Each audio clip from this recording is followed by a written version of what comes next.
кричать и бежать навстречу ветру. Прошептать, как он услышит.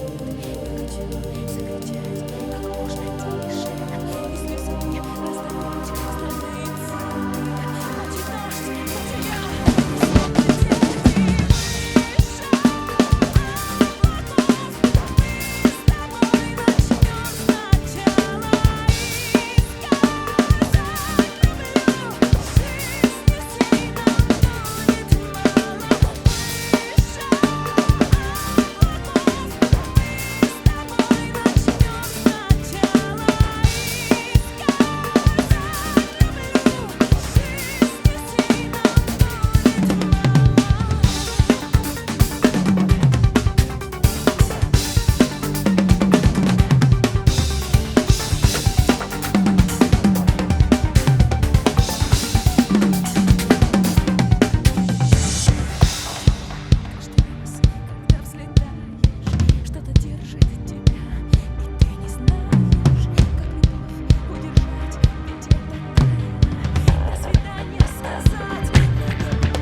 Hello, everyone.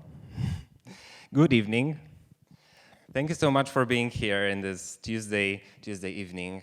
We all share one passion, which is drums, which is music. It's beautiful that we can be here in one place. I will go a bit closer so that you can see me. How are you doing? Thank you. Whoops. Cables are always... Okay, so today, during my performance, I will, of course, play some tunes, as you already heard. We have some time, so I will also maybe play a short drum solo, short or long, I don't know, we will see. Also, there was gonna be like a teaching blog. I will share some thoughts. I will share one specific concept for practicing that I very frequently use that opened a lot of doors for me. Sorry, it's quite demanding to play and then speak. It's like... Apparently, I'm not in the best shape. I need to, work out maybe. But yeah, then will be some time for you to ask questions. If there are some questions, just feel free to ask. It's going to be a bit later, so you have time to think about any topic that you want to ask me. I get a lot of questions daily, on Instagram, on social media channels, so I'm pretty good at answering them. So I'll do my best to answer your questions. And maybe for the last for goodbye, I will play some more tunes. Is it okay? Yes. Cool. So before I talk a bit about the tunes, please give it up one more time for the other performers that were here on stage. Jan, Pavel, guys did amazing job. Their performance was great. I was sitting back there and I was amazed. So it's an honor for me to perform right after them. So thank you very much. Okay, so the tunes that you heard are from the artist that I've been playing with for like 4 years already. Her name is Tina Karol. She comes from Ukraine, as you heard. It's like it's a Ukrainian language. And so, yeah, we've been through some ups and downs because I started playing with her in 2019, like in the end of 2019. So we had some, pandemics at the beginning of 2020, but we've managed to play like a very big tour in Ukraine. Then the war, of course, in Ukraine, it hit us even harder. So we play much less shows right now. But still, it's really interesting music, so I thought that it's a nice choice for the drum festival. The drum parts are very interesting. Not everything is arranged by me. It's kind of influenced by other players, by players who played before me with Tina. For example, Devon Taylor, who normally plays with Justin Bieber, which is like, it's my hero, and I'm sitting behind the same drums, and it's, yeah, Devon Sticks Taylor, he's like, yeah, he's crazy. Other drummers who played with her were like Greg Mitchell, Ray Marshall, also Mike Reid, who plays with Rihanna, Janet Jackson. How does it sound? It's like crazy, and I'm really honored to be playing with Tina right now. Although, like, because of war, we play in different parts of Europe, and not as many shows as we used to. So yeah, I'm gonna play some more tunes from Tina's library, let's say, and hope you enjoy. Okay, thanks.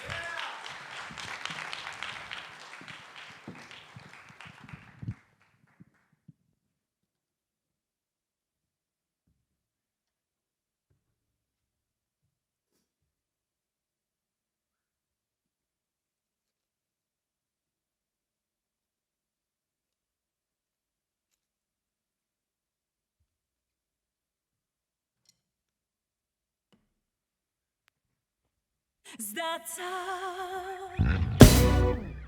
Ты всегда успеешь. Нам для счастья важно момент не упускать.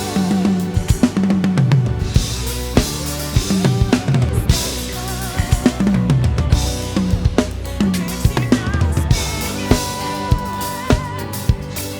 Кто любовь найдет, кто потеряет, а ты меня не отпускай.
So are you ready to hear something about drums, about patterns, about, are you ready to learn something? Maybe it's not gonna be new for you, but still, I need to, a couple minutes to, sorry. Did you like it?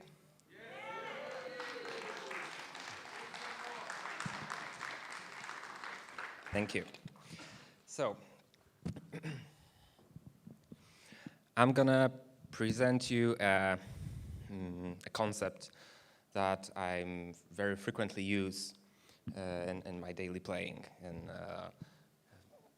it's used mostly for building fills, but you can also build really interesting grooves out of it. It's based on the concept of patterns.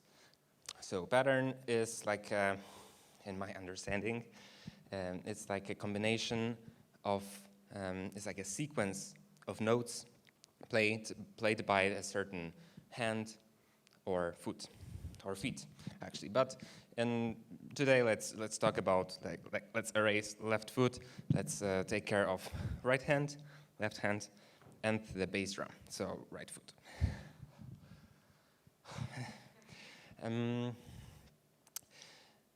It's like the same with as rudiments. So rudiments, we have only hands. For example, right, left, right, right, left, right, left, left. It's paradiddle, yeah. But in the concept of patterns, we also have like the bass drum, yeah. So how to build a pattern? Where do you take them from? Yeah, it's not like you have 40 essential patterns, just as we have with rudiments, right? There's nothing like this in like very formal teaching on drums. So you can, for example, come across some patterns that are very natural for you. So when you play, you, let's say, accidentally play something, and it can be a pattern. It can be like an idea to later develop. It can be, it may be something that you naturally play, but don't know that it's some kind of a pattern.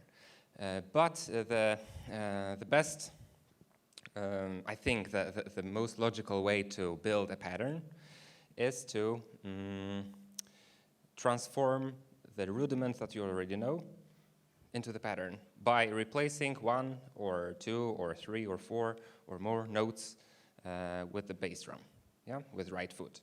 So for example, we have paradiddle, right, left, right, right, left, right, left, left.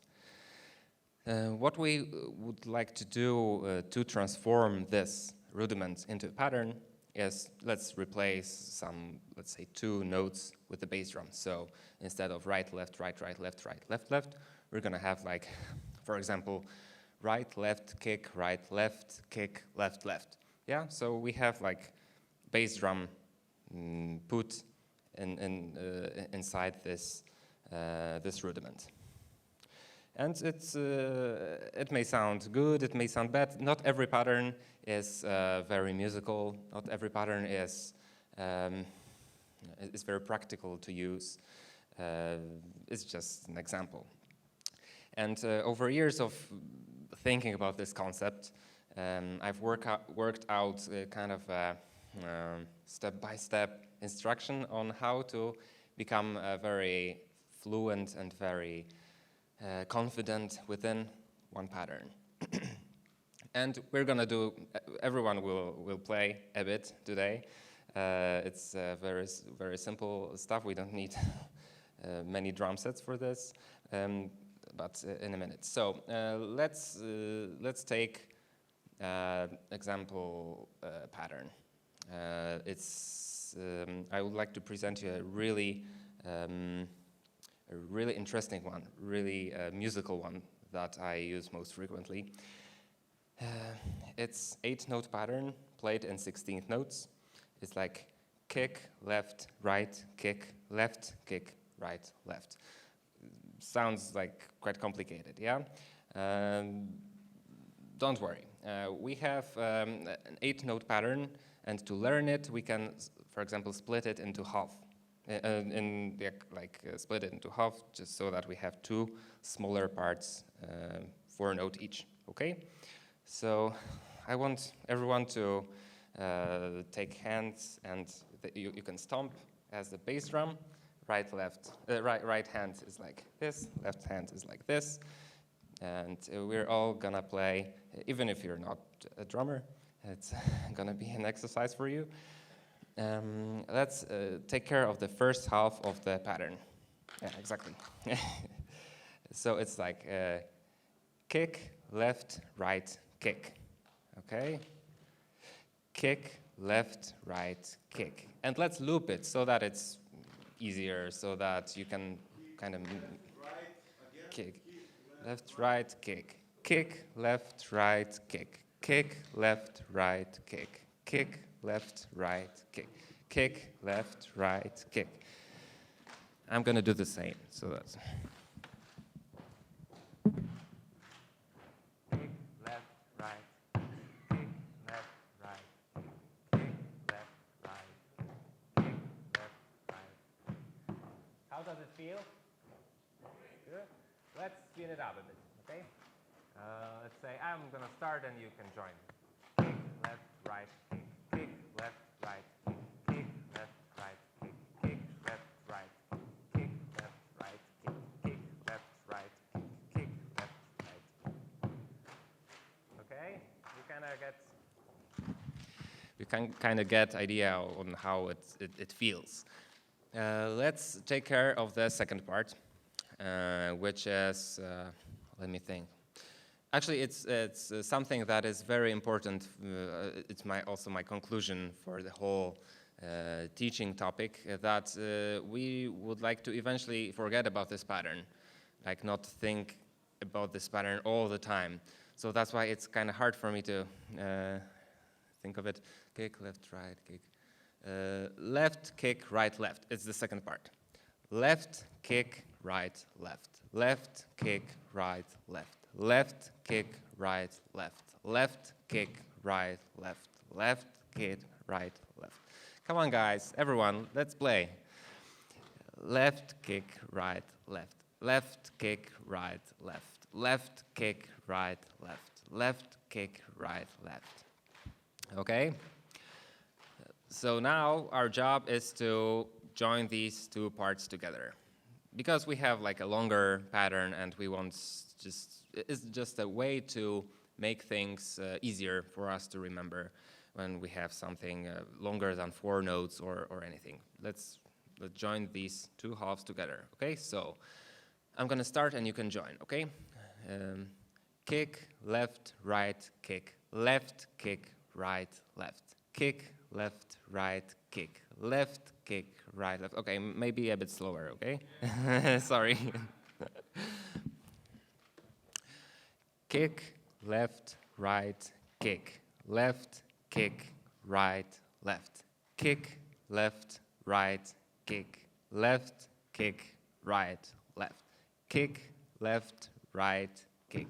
Left, kick, right, left. Kick, left, right, kick. Left, kick, right, left. And so on. You know, it's a nice start. So nice job. So once we have this pattern like kind of memorized, that we can actually play it without much thinking about which hands where and where is the kick, it's time for the first step. And you kind of already played it, but it's the best to sit behind the kit and play on the snare drum with the bass drum, okay? So we use just one instrument, I mean 2 instruments, but it's like only on the snare and the bass drum. So it should sound like.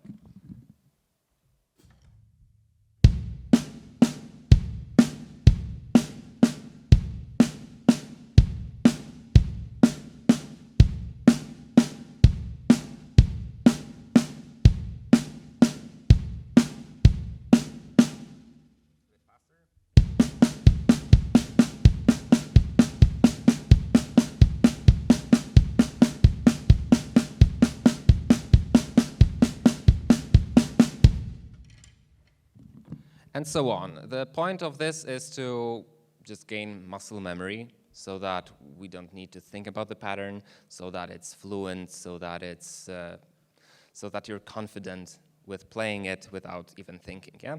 And we want to loop it in different tempos, just to get comfortable in every area of tempo, okay? So the next step is a kind of preparation for playing this pattern as a fill, because it's gonna be used mostly as a fill. What we wanna do right now is split this put the groove part inside of it, yeah? So let's play like 1 bar of the groove and 1 bar of this pattern, which is gonna later be our fill, okay? So it's gonna be like.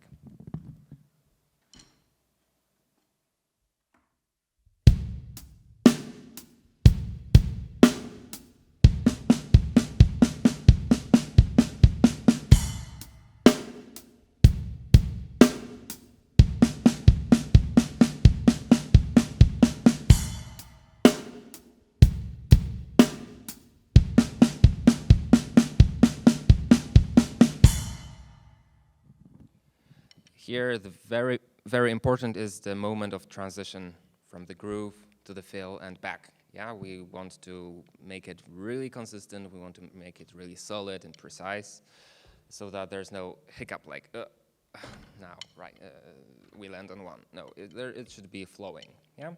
And we can also play like a shorter phrase of the fill, which is more practical way to approach drum fills. Usually in music we tend to play shorter drum fills. I mean, not in every music, but still. Let's play 1.5 bar of the beat and half bar of the fill played as this pattern.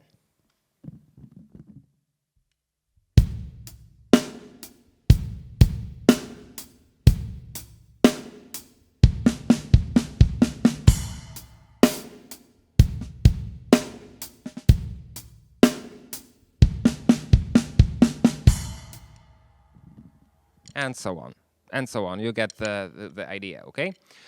So that's the second step, just to be able, it's an introduction to play this pattern as a fill. Third step is the fun part, because we're gonna orchestrate the pattern on the whole kit. And we really want to use every instrument, just try out how it sounds. You know, it's also looped. We don't play groove for now. We're looping the pattern all over the kit, and we're using different instruments. It should be quite random, but not mindless. Like, really listen to how it sounds, really listen how the pattern behaves on the kit when you play on toms, when you play with hi-hat. Just try out different ideas, just try out different orchestrations so that you can really get to know the pattern better, okay? So it should be like in steady tempo and try out different things, just like this.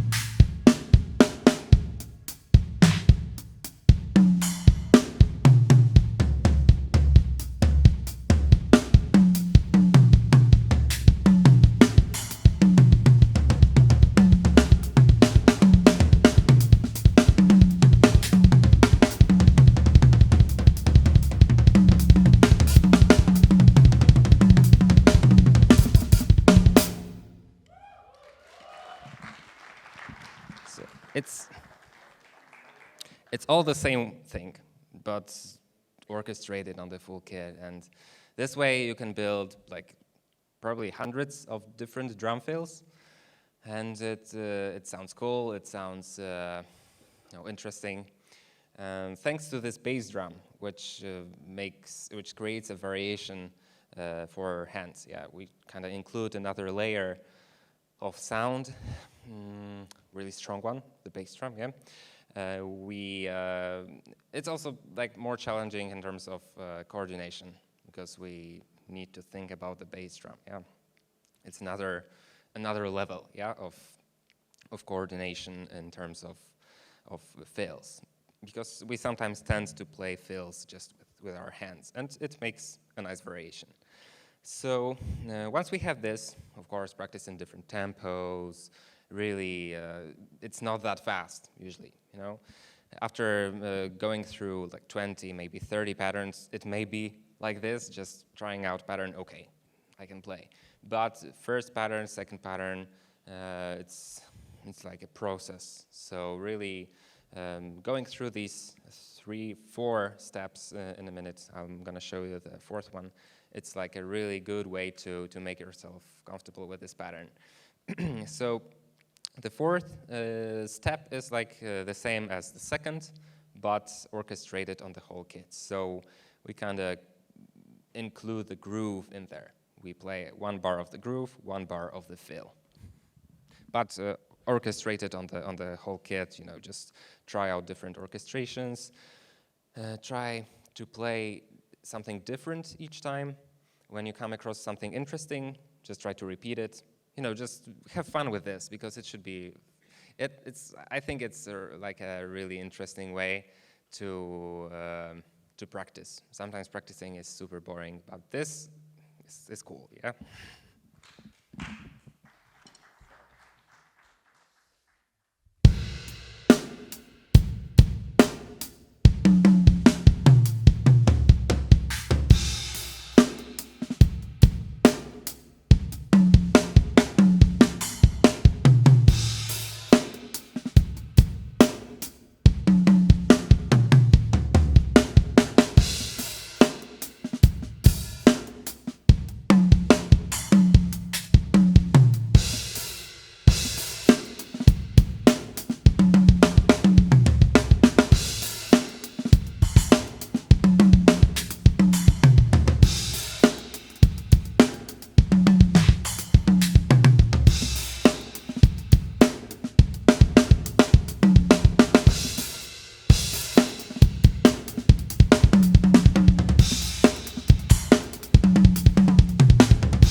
So for example, this little crossover thing was interesting, so I kind of tried to play with this idea a couple of times. So that's how it should look like. And yeah, you should be ready to include this pattern into your daily playing, like playing with tunes, like many different situations. But the fifth step, let's say, is to join patterns that you already know together. You can modify them, you can make them shorter, you can make them longer, you can mix them together, you can, for example, this is the 16th note pattern. You can play this in triplets, just an idea, just throwing an idea for you to try out at home, because it's, no, let's leave it. You know, triplet patterns may be applied as 16th note subdivision, so it's a really big topic, yeah, for you to explore, and you can do a lot with it. I'm looking at we still have time, I think. Okay, it's not that I'm bored.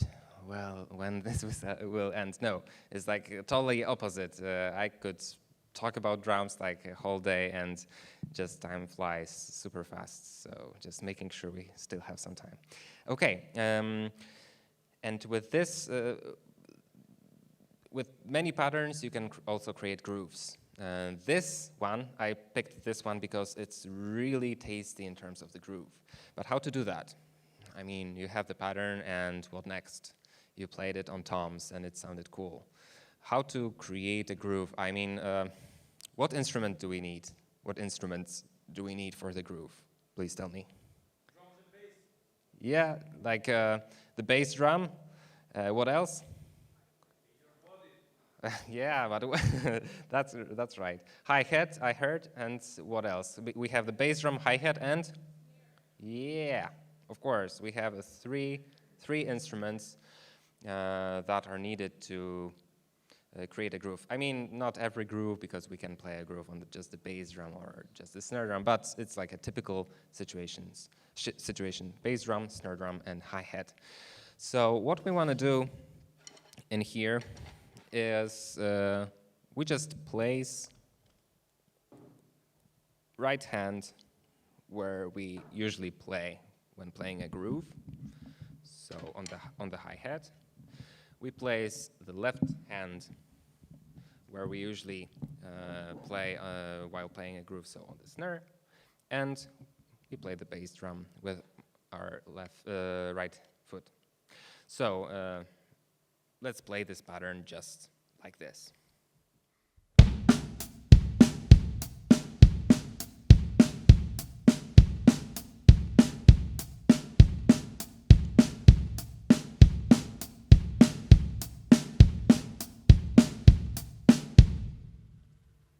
Did you notice something interesting about this, about the hi-hat especially? Yeah, it's always even, and it always comes on end. Yeah, it's on every end, and it's a nice thing in the groove, because groove is something constant. Groove should be very consistent, should be repetitive in some way. So okay, how about the snare? I will tell you that it's very interesting, because we always have the left hand coming on 2 and 4. And 2 and 4 in the groove is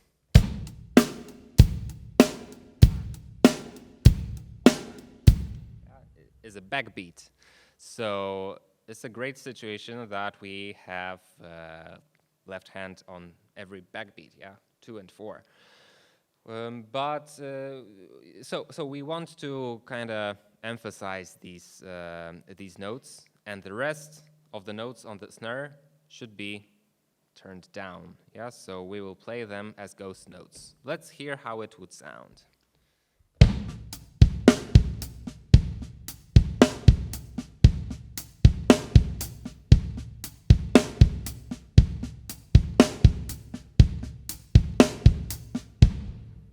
Sounds like a groove?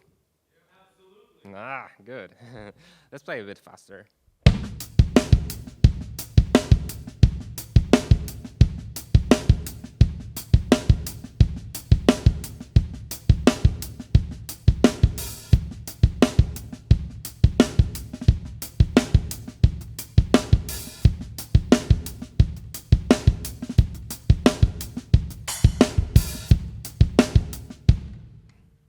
So it sounds nice, yeah? It's like a groove built only with the same pattern. I didn't change anything except for the dynamics, yeah, on the snare. So we have a really nice groove built out of the pattern that is normally perfect for drum fills. So, and here's another really interesting thing about this pattern, that you can join groove with the fill very easily. Just repeat the same pattern. Just put your hands on different instruments and keep the backbeat on 2 and 4, because it's really important to keep the groove going even when you're playing a fill. When backbeat is there, the groove is kept. So you can kind of get crazy with the fill, crazier with the fill. It keeps things groovy. Okay, just listen to this. I always use the same pattern.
Okay, near the end, I drifted towards something else. I don't know. Oh, thank you. So it was just an example that I can still play different things around very similar pattern. I don't even know what I played. I just thought, okay, something like this. I was thinking with the sound and rhythm rather than with the pattern, but always kept backbeat on the snare, which I hope made things groovy. So yeah, the conclusion of this whole concept of patterns, I'd like to emphasize this a lot, that of course you should practice a lot of patterns just to get better at them, but eventually you want to forget about them, to forget about the sticking. Just try to listen to the pattern, how it sounds, how it behaves on the kit, but don't think with right, left, kick, right, left, etc. It should be like thinking with melody, with rhythm, with thinking in a very musical way. Yeah, not very mathematical way, very musical. Does it make sense? Cool. So I think it's the best moment for questions. What do you think? So please ask me questions if you have any. I hope there are any questions. Yeah, perfect. So how did you discover that this method of creating drum parts works for you? Was it like spontaneously where you're practicing and you just made an awesome fill? Or was it something that you learned by theory or you saw someone else do it? How did you discover that this was what works for you? Okay, it's a good question. Well, a lot of my learning on the drums was based and is still based on observing other drummers and watching them play and getting inspired by. So I noticed that a couple drummers, I don't remember which drummers and I don't remember which pattern, but I noticed that couple drummers play the same thing, and it was based on the same pattern, like the same sticking. And I was like, okay, it's like a really, really cool lick. And then I noticed another drummers playing another pattern, yeah? So I started thinking, okay, so they built this kind of pattern and applied it to the full kit in different ways, because each of these drummers played it a bit differently. And I was like, okay, so I can think of another pattern and another one, and I can just build things around these patterns, yeah, and combine them together. So yeah, that's how this idea originated. Thank you. How much did you progress from playing in your, making those videos and then playing live with artists? Mm-hmm. What was the extension of the progression of your playing? Like in time? When you were playing, like, were you like very confident when you played, when you made videos for YouTube? And how did it progress when you started playing with Mm-hmm. artists? Well, Was it like I'm very confident and then you go out on stage and your No, hands no. shake, or was it a natural thing? I mean, it was like these are two different paths, yeah, creating videos and playing with artists.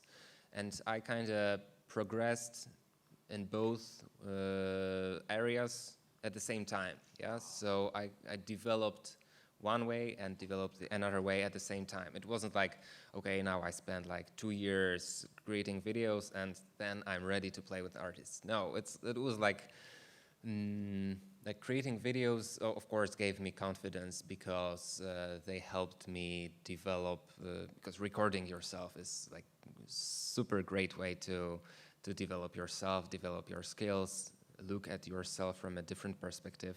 So yeah, it gave me a lot.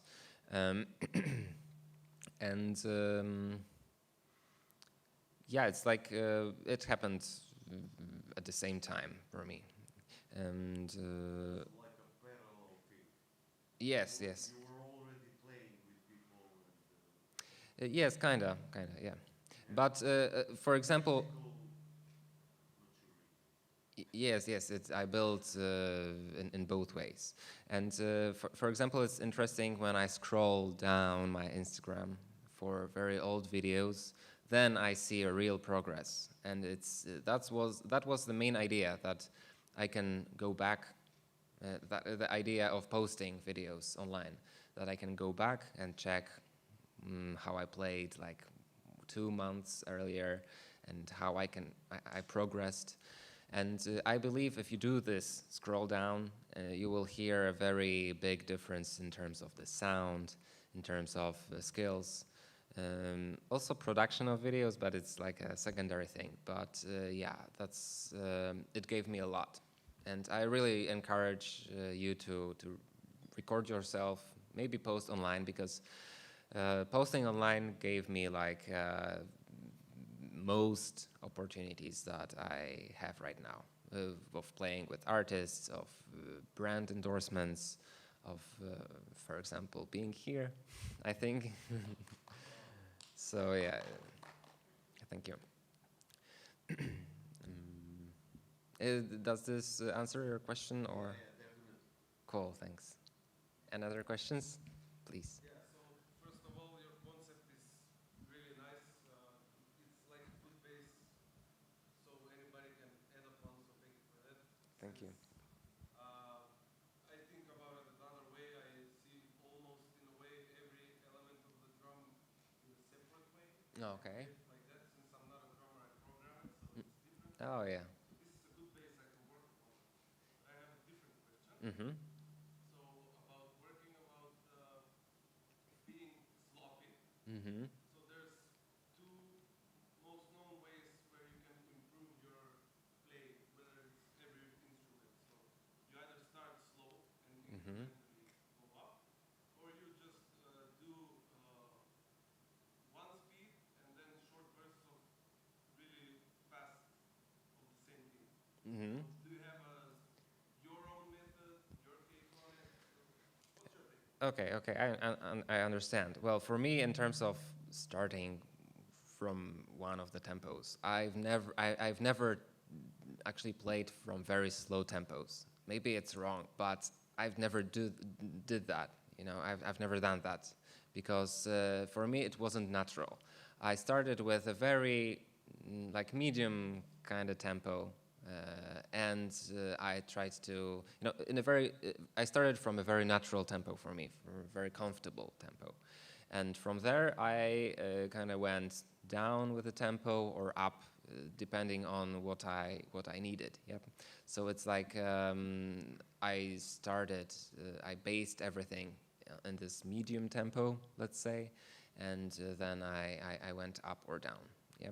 And in terms of sloppiness, in terms of cleaning things, yeah,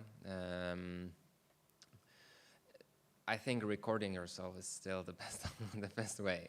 You know, I've cleaned a lot of things through listening back to my recordings, and I recorded myself when I was practicing as well, like 1 hour of practicing session. I recorded everything, and maybe not listening back to the whole recording, but just checking different places.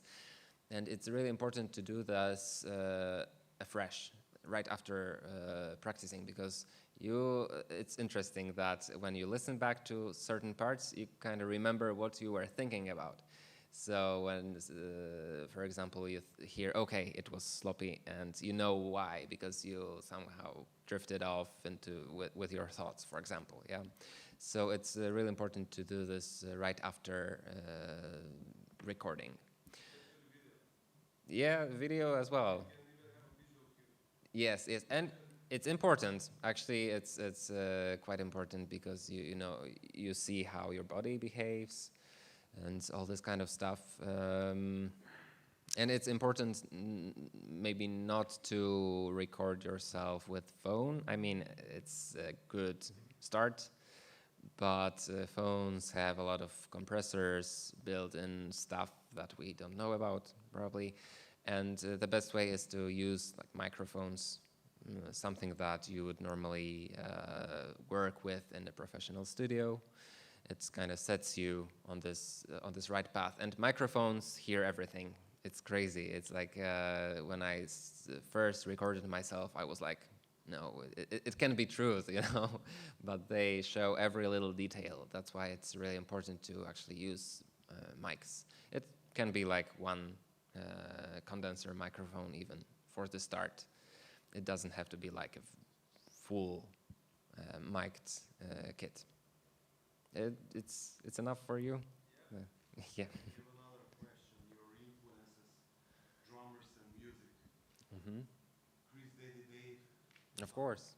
I mean, I try to get inspired by everyone because I believe. Let's say top 5. It's always hard, but let me just finish. Yeah, okay. Let me finish that I believe that everyone has something to say, and I always listen to it and try to hear and try to take something for myself. Yeah. So it's like being inspired. But some drummers that I look up into in recent years is, for example, Devon Taylor, drummer for Justin Bieber. Yeah, it's a big influence for me. Also, Chris Coleman as well. But I'm looking more towards drummers who play with different artists. Yeah, serve the music. Definitely. And that's the direction I try to go in recent years. Yeah. So, for example, there are Poindexter brothers. It's like what was their names? Yeah. Hercules and whatever. Jermaine Poindexter, Hercules as well. Yeah, these are brothers who always kill it. Yeah, I think so. Maybe. Yeah, they're a killer. I totally love them playing. One of my favorite drummers. Yeah. Yeah. I have one more question. So you mentioned that a good way of reviewing where you're at with the skill level is listening to yourself. Yes. And for example, when I record myself, I usually always hate it. Mm-hmm. So how do you cope with, you know, like when you listen to yourself, how do you maybe say, okay, this was not bad, this was good, this was bad. So how do you keep the balance with knowing what's good and knowing what's bad? I always try to keep the distance, like with my thoughts. Like I don't try to think that I suck at everything, you know. But sometimes I have those days that it's like, it's just not there, and I'm not satisfied. But I try to look for goods and bads, and if I look deeply, I can find both. And these bad, I try to think about the bad sides of my playing as a motivation, and it keeps me going and it keeps me want to improve myself even more. So I think that's this balance, this kind of balance, is really important. And yeah, never try to think that you always suck. No. It's there are those days, but even during those days, just try. Okay, that was nice. Yeah, no, sorry if I may, but the thing is that it's not that I always hate it, but when I make one mistake, I almost always kind of like, you know, this video is trash, so I need to make it perfect. And that's what I meant, like, with keeping the balance. Oh yeah, yeah. One small mistake, I kind of think of it. I know. I know what you mean. I'm still like, okay, I remember that in this video I made this mistake and it still hurts me. I try to keep distance for this kind of stuff, and even if there's a mistake, it's natural. You know, we are humans, and it's beautiful that there's this mistake. And over years, I try to like those mistakes. It's just something really, really cool about this. We're not machines, you know, and it makes us humans. Okay. So not sure how much time we have left, but I have still 2 tunes for you to play. Last question, okay? I can see here that they're in the back. A brand of drumsticks. I use Vic Firth. It's easily the best, the best brand. I mean, in my mind, of course, there are different brands. I totally like how they feel, their balance. I use Extreme 5A model. It's a bit longer than the typical 5A.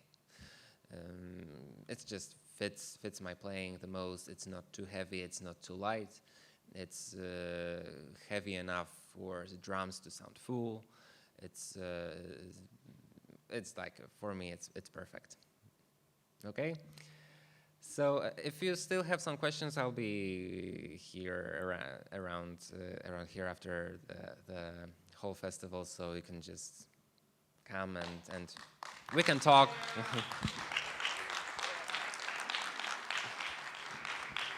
So I'm gonna play 2 more tunes. In fact, the second tune is like a medley, so it's more tunes, but you know, just to say goodbye. Thank you very much.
пришла